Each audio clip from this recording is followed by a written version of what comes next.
പാമ്പുകളുടെ അടുത്തേക്ക് പോകാതിരിക്കുക എന്നുള്ളതാണ് പാമ്പുകളിൽ നിന്ന് അപകടങ്ങൾ ഉണ്ടാകാതിരിക്കുന്നതിന് ഏറ്റവും നമ്മൾ ശ്രദ്ധിക്കേണ്ടുന്ന ഒരു സുരക്ഷാ മുൻകരുതൽ എന്ന് പറയുന്നത്.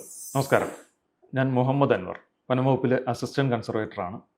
സർപ്പ പ്രൊജക്റ്റിന്റെ സംസ്ഥാന നോഡൽ ഓഫീസർ കൂടിയാണ്. നമ്മളെല്ലാവരും കണ്ട ഒരു വാർത്ത, കണ്ണൂർ ജില്ലയിലെ ഒരു സ്കൂളിൽ കുട്ടികൾ കളിച്ചുകൊണ്ടിരിക്കുന്നതിനിടയ്ക്ക് ഒരു മൂർഖം പാമ്പിനെ കാണുന്നു. കുട്ടികൾ ചേർന്ന് ആ പാമ്പിനെ പിടികൂടി ബോട്ടിലാക്കുന്നു. കൂട്ടത്തിലൊരു കുട്ടി ആ ദൃശ്യങ്ങളൊക്കെ അമ്മയ്ക്ക് അയച്ചു കൊടുക്കുന്നു. അമ്മ അത് മൂർഖം പാമ്പാണെന്ന് മനസ്സിലാക്കിയിട്ട് പെട്ടെന്ന് തന്നെ ഇടപെട്ടിട്ട് വലിയൊരു അപകടം ഒഴിവാകുന്നു.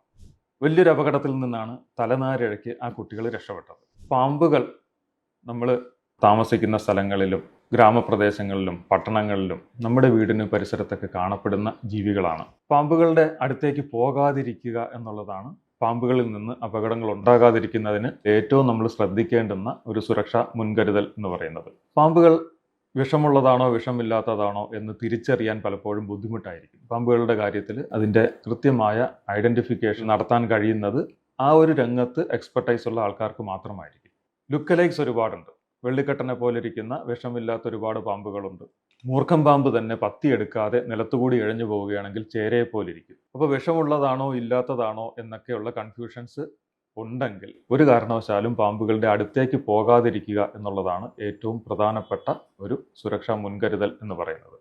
പ്രത്യേകിച്ച് കുട്ടികളൊന്നും ഒരു കാരണവശാലും പാമ്പുകളോ അല്ലെങ്കിൽ പാമ്പുകളെ പോലെ തോന്നിക്കുന്ന ജീവികളുടെയോ അടുത്തേക്ക് പോകാതിരിക്കുക എന്നുള്ളതാണ്. കയ്യോ കാലോ ഒന്നും ഇല്ലാത്ത ഒരു അരണയെ പോലെ തോന്നിച്ചു എന്നാണ് പിന്നീട് ആ ഒരു സംഭവത്തെ പറ്റി പറഞ്ഞു കേട്ടത്. അപ്പോൾ അരണകളുണ്ട്, അതുപോലെ കുരുടി എന്നൊക്കെ നമ്മൾ വിളിക്കുന്ന പാമ്പുകളെ പോലിരിക്കുന്ന സിസിലിയൻ വിഭാഗത്തിൽപ്പെട്ട ഉഭയജീവികളുണ്ട്. അപ്പോൾ അതൊക്കെ കാഴ്ചയിൽ പാമ്പുകളെ പോലെ തോന്നിക്കഴിഞ്ഞാൽ പാമ്പാണോ എന്ന സംശയമുണ്ടെന്നുണ്ടെങ്കിൽ അതിൻ്റെ അടുത്തേക്ക് പോകാതിരിക്കുക എന്നുള്ളതാണ് ഏറ്റവും സുപ്രധാനമായ ഒരു മുൻകരുതൽ. വിഷപ്പാമ്പുകളുടെ കടിയേറ്റ് കഴിഞ്ഞാൽ വളരെ പെട്ടെന്ന് തന്നെ, പ്രത്യേകിച്ച് കുട്ടികളിലൊക്കെ എൻവനമേഷൻ ഉണ്ടാവുകയും തൊട്ടടുത്ത ആശുപത്രിയിൽ എത്തിച്ച് വളരെ പെട്ടെന്ന് തന്നെ കൃത്യമായ ചികിത്സ ലഭ്യമാക്കാൻ സാധിക്കാത്ത പക്ഷം വലിയ അപകടങ്ങളിലേക്ക് കാര്യങ്ങൾ നയിക്കുകയും ചെയ്യും. പാമ്പുകൾ നമ്മുടെ പരിസരത്തൊക്കെ ഉണ്ടാകും എന്ന് പറഞ്ഞു. ടൗണുകളായാലും മെട്രോപൊളിറ്റൻ സിറ്റീസ് ആയാലും ഇനി വനത്തോട് ചേർന്ന് കിടക്കുന്ന സ്ഥലങ്ങളായാലും അവിടെയെല്ലാം പലതരത്തിലുള്ള പാമ്പുകളുടെ സാന്നിധ്യം ഉണ്ടാകാൻ സാധ്യതയുണ്ട്. പ്രത്യേകിച്ച് മഴക്കാലത്തൊക്കെ കുഞ്ഞു പാമ്പുകളൊക്കെ ജനിക്കുന്ന ആ ഒരു പീരീഡിനെ തുടർന്നുണ്ടാകുന്ന മഴക്കാലത്തൊക്കെ എസ്പെഷ്യലി പാമ്പുകൾ നമ്മുടെ വീടുകളിലേക്കൊക്കെ എത്തിപ്പെടാനും ഷൂവിനുള്ളിലോ ഒക്കെ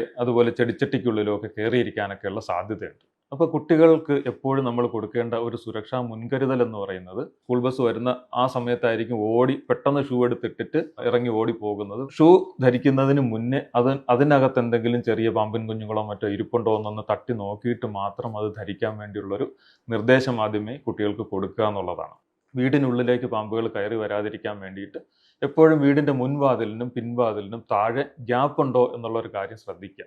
അത് നിർമ്മാണപരമായിട്ട് തന്നെ നമുക്ക് ആദ്യമേ താഴെ കട്ടിളപ്പടി ഉണ്ടെന്നുണ്ടെങ്കിൽ അത് ഒഴിവാക്കാൻ പറ്റും. ഇനി അഥവാ അതില്ല എന്നുണ്ടെങ്കിൽ പാമ്പുകൾക്ക് കയറി വരാൻ സാധിക്കുന്ന ചെറിയ ഗ്യാപ്പ് സീൽ ചെയ്യാൻ പറ്റുന്ന പ്രോഡക്ട്സ് ഒക്കെ മാർക്കറ്റിൽ അവൈലബിൾ ആണ്. ഇനി വീട്ടിൽ പെറ്റായിട്ട് വളർത്തുന്ന പൂച്ചയോ അല്ലെങ്കിൽ നായക്കുട്ടിയോ അത്തരത്തിലുള്ള ജീവികളൊക്കെ ഉണ്ടെന്നുണ്ടെങ്കിൽ വീടിന് പുറത്ത് രാത്രി സഞ്ചരിച്ചെത്തുന്ന ചെറിയ കുഞ്ഞു പാമ്പുകളെയൊക്കെ പിടികൂടി പകുതി ജീവനോടെയോ അല്ലെങ്കിൽ ചെറിയ പരിക്കേൽപ്പിച്ചോ ഒക്കെ വീടിനുള്ളിലേക്ക് കുഞ്ഞുങ്ങളൊക്കെ കിടക്കുന്ന കട്ടിലിലേക്ക് വരെ ബെഡിലേക്ക് വരെ കൊണ്ടുവരാൻ സാധ്യതയുണ്ട്. അപ്പോൾ അത്തരം ജീവികളെ നമ്മൾ ഒന്ന് ശ്രദ്ധിക്കുകയും അവർക്ക് ബെഡ്റൂമിലൊക്കെ സ്വാതന്ത്ര്യമുണ്ടെന്നുണ്ടെങ്കിൽ പ്രത്യേകിച്ച് അവർ ഒന്നുകിൽ പുറത്തു വിടാതെ ശ്രദ്ധിക്കുക, അല്ലെങ്കിൽ പുറത്തു പോവുകയാണെന്നുണ്ടെങ്കിൽ വളരെ അകത്തേക്ക് വരുമ്പോഴേക്കും അവരുടെ കൈവശം എന്തെങ്കിലും ഉണ്ടോ എന്നുള്ളത് പ്രത്യേകം ശ്രദ്ധിക്കുക. വീട്ടിലേക്ക് ചാഞ്ഞു നിൽക്കുന്ന മരങ്ങളുടെ ചില്ലകളൊക്കെ നമ്മൾ ക്രോപ്പ് ചെയ്ത് അതിലൂടെ പാമ്പുകൾ കയറി വരാനുള്ള സാധ്യതകളൊക്കെ ഒഴിവാക്കുക എന്നുള്ളത് ശ്രദ്ധിക്കേണ്ടുന്ന സംഗതിയാണ്. അതുപോലെ വള്ളിച്ചെടികളൊക്കെ വീട്ടിലേക്ക് പടർത്തിയിടുന്ന അലങ്കാരത്തിന് വേണ്ടിയോ ഭംഗിക്ക് വേണ്ടിയോ ഒക്കെ ചെയ്യുന്ന സ്ഥലങ്ങളുണ്ട്. പാഷൻ ഫ്രൂട്ട് പോലുള്ള വള്ളിച്ചെടികളൊക്കെ ഉണ്ടാകാം.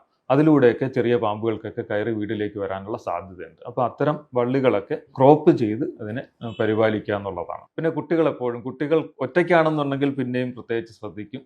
കൂട്ടം കൂടിക്കഴിഞ്ഞാൽ കുട്ടികൾ ശ്രദ്ധ കുറവായിരിക്കും. ഗ്രാമപ്രദേശത്തൊക്കെ ജനിച്ചു വളർത്തുന്ന കുട്ടികളാണെന്നുണ്ടെങ്കിൽ അവരൊരു വഴിയിലൂടെ നടന്നു പോവുകയാണ്, സന്ധ്യാസമയമൊക്കെ ആയിക്കഴിഞ്ഞാൽ അവർ വശങ്ങളിൽ കാട് പിടിച്ച് കിടക്കുന്ന സ്ഥലങ്ങളൊക്കെ ഒഴിവാക്കി തെളിഞ്ഞു കിടക്കുന്ന ഭാഗത്തുകൂടി നടന്നു പോകാൻ ശീലിച്ച കുട്ടികളാണ്. പക്ഷേ പട്ടണങ്ങളിലൊക്കെ ഉള്ള കുട്ടികളുടെ ഒരു ശീലം എന്ന് പറഞ്ഞാൽ വഴി അരികിലൂടെ അല്ലെങ്കിൽ റോഡിന്റെ വശത്തുകൂടി പോവുക എന്നുള്ളതാണ്. അപ്പോൾ ആ കുട്ടികളോട് കാട് പിടിച്ച് കിടക്കുന്ന സ്ഥലങ്ങളൊക്കെ പരമാവധി വെളിച്ചമില്ലാത്ത സമയത്ത് ഒഴിവാക്കുക എന്നുള്ള കാര്യങ്ങളൊക്കെ ചെറുപ്പത്തിൽ തന്നെ പറഞ്ഞു കൊടുക്കുക. അതുപോലെ കളിക്കുന്ന സമയങ്ങളിൽ, കളിയിടങ്ങളിൽ അല്ലെങ്കിൽ മൈതാനങ്ങളിലൊക്കെ അതിന്റെ വക്കുകളിലോ മൂലകളിലോ ഒക്കെ കാട് പിടിച്ച് കിടക്കുന്ന സ്ഥലങ്ങളൊക്കെ ഉണ്ടാകാം. ക്രിക്കറ്റൊക്കെ കളിക്കുന്നതിനിടയ്ക്ക് ബോളൊക്കെ ആ കാട് പിടിച്ച് കിടക്കുന്ന ഭാഗത്തേക്ക് പോയി കഴിഞ്ഞാൽ അവിടെ പോയി അത് തിരയുന്നതിനിടയ്ക്കൊക്കെ കുട്ടികളുടെ കയ്യിലോ കാലിലോ ഒക്കെ കടിയേറ്റ അനവധി സംഭവങ്ങൾ, അതിലൂടെ മരണം വരെ സംഭവിച്ച സംഭവങ്ങളൊക്കെ കേരളത്തിൽ റിപ്പോർട്ട് ചെയ്തിട്ടുണ്ട്. അപ്പോൾ അത്തരം സാഹചര്യങ്ങളും കുട്ടികൾക്ക് പ്രത്യേകം പറഞ്ഞു കൊടുക്കേണ്ടതുണ്ട്.